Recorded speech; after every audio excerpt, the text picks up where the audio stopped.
Hello viewers and YouTube subscribers.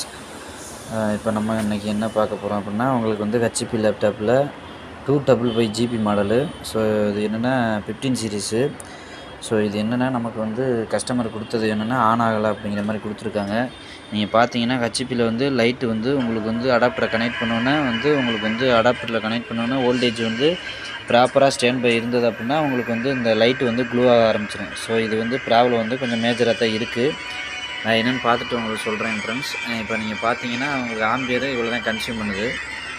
இப்போ லேப்டாப்பை வந்து டிஸ்மேண்டில் பண்ணிவிட்டு உங்களுக்கு மதர் போர்டை வந்து வெளில டேக் அவுட் பண்ணிட்டு உங்களுக்கு வந்து நான் உங்களுக்கு என்ன ப்ராப்ளம் இருக்குது அப்படின்னு உங்களுக்கு வந்து டயக்னோசிஸ் பண்ணி சொல்கிறேன் ஃப்ரெண்ட்ஸ். ஓகே, செகண்ட் பார்ட்டில் உங்களுக்கு அப்டேட் பண்ணுறேன். இப்போ பார்த்தா உங்களுக்கு வந்து டிஸ்மேண்டில் பண்ணியாச்சு. இந்த ஹெச்பி லேப்டாப்போட என்ன ப்ராசர் யூஸ் பண்ணியிருக்காங்க அப்படின்னா AMD Ryzen 7 ப்ராசர் யூஸ் பண்ணியிருக்காங்க. AMD ப்ராசர் 820 கேட்ச் மெமரி, ஸோ 8 கோர்ஸு. சரிங்களா? இப்போ வந்து இது என்னன்னா என்ன ப்ராப்ளம் இருக்குது, ப்ராப்ளம் வந்து இப்போ ரெக்டிஃபை பண்ணியாச்சு. என்ன ப்ராப்ளம் இருக்குது அப்படின்னா இந்த ஐஓக்கான ரெக்ரூட்மெண்ட் வந்து எதனால இந்த ஐஓக்கான ரெக்ரூட்மெண்ட் நான் ஸ்ட்ரைட்டாக வந்து போகிறேன் சொன்னால் உங்களுக்கு வந்து 19 வோல்ட் போர்டு எல்லா சைடும் உள்ள வந்து உள்ள ஃப்ளோ ஆகுது. ஓகேங்களா? இப்போ 19 வோல்ட் வந்து உங்களுக்கு இருந்தால் இந்த மாதத்துக்கு வந்து 19 வோல்ட் வந்து இந்த மதர் போர்டு எல்லா சைடு அப்பரண்ட் எல்லா சைடுக்கும் போயிடுச்சு.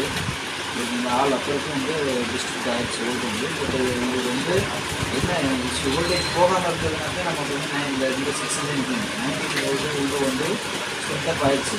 ஸோ அதனால் எனக்கு ஒரு மைண்ட் தாட் வந்தது, பவர் சுவிட்ச் மேலே வந்தது. பவர் சுவிட்சுக்கு நான் வோல்டேஜ் செக் பண்ணும்போது ட்ராப் ஆன வோல்டேஜ் வந்து 0.4 மில்லியாம்பில் வந்தது, 400 மில்லியாம்பில் வந்தது. ஸோ அந்த மாதிரி வந்து உங்களுக்கு வரும்போது எனக்கு ஒரு சந்தேகம் வந்தது ஐஓ மேலே.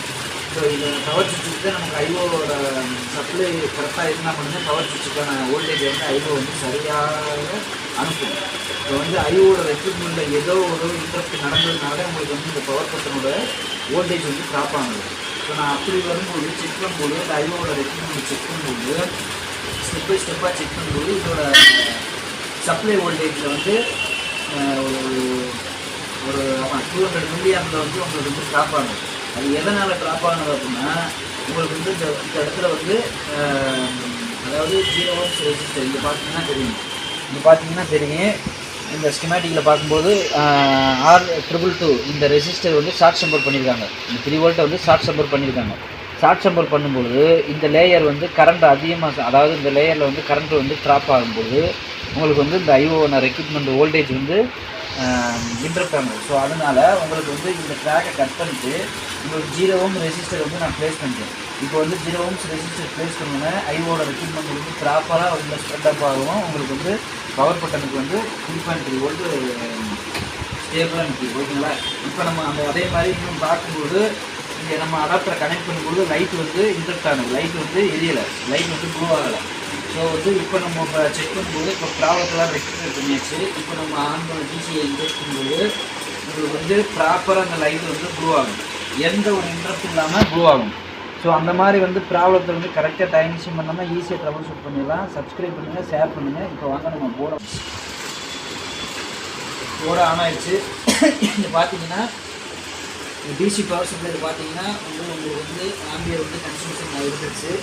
சரிங்களா? இப்போ வந்து இதில் வந்து சி டைப் சார்ஜர் யூஸ், அதாவது C type charger means C type port, USB port வந்து யூஸ் பண்ணியிருக்காங்க. ஸோ இதுலேயும் சார்ஜ் ஏறும். உங்களுக்கு வந்து இது மூலியமாக ஹப்பு மூலியமாக எடுத்து உங்களுக்கு வந்து அவுட்புட் எடுக்கிறாங்க. ஸோ அதனால் உங்களுக்கு வந்து இந்த மாதிரி நம்ம கனெக்ட் பண்ணுறோம். இது ஒரு எக்ஸ்டர்னல் கன்வெர்ட்டர் போட்டு எடுத்துக்கலாம். இப்போ பார்த்தீங்கன்னா டிஸ்பிளே வந்து எக்ஸ்பெக்ட் ஆகிடுச்சு. ஸோ அந்த மாதிரி ப்ராப்பராக நீங்கள் இதெல்லாம் வந்து நீங்கள் கண்டுபிடிக்கணும் அப்படின்னா கண்டிப்பாக வந்து schematic must, schematic read and right பண்ண தெரிஞ்சிருக்கணும். இல்லை அப்படின்னா உங்களுக்கு வந்து இந்த ப்ராப்ளத்தை வந்து ஈஸியாக டயக்னோசிஸ் பண்ண முடியாது. தேவையில்லாத இடத்துக்கு நம்ம போய் கை வைக்கிற மாதிரி வந்துடும். சரிங்களா ஃப்ரெண்ட்ஸ்? ஓகே ஃப்ரெண்ட்ஸ், சப்ஸ்கிரைப் பண்ணுங்கள், ஷேர் பண்ணுங்கள். ஓகே ஃப்ரெண்ட்ஸ், நீங்கள் பாருங்கள் டிஸ்பிளே வந்து எந்த ஒரு இன்ட்ரப்ட் இல்லாமல் வருது. Okay, thank you. சப்ஸ்கிரைப் பண்ணுங்கள், ஷேர் பண்ணுங்கள். Okay friends, thank you.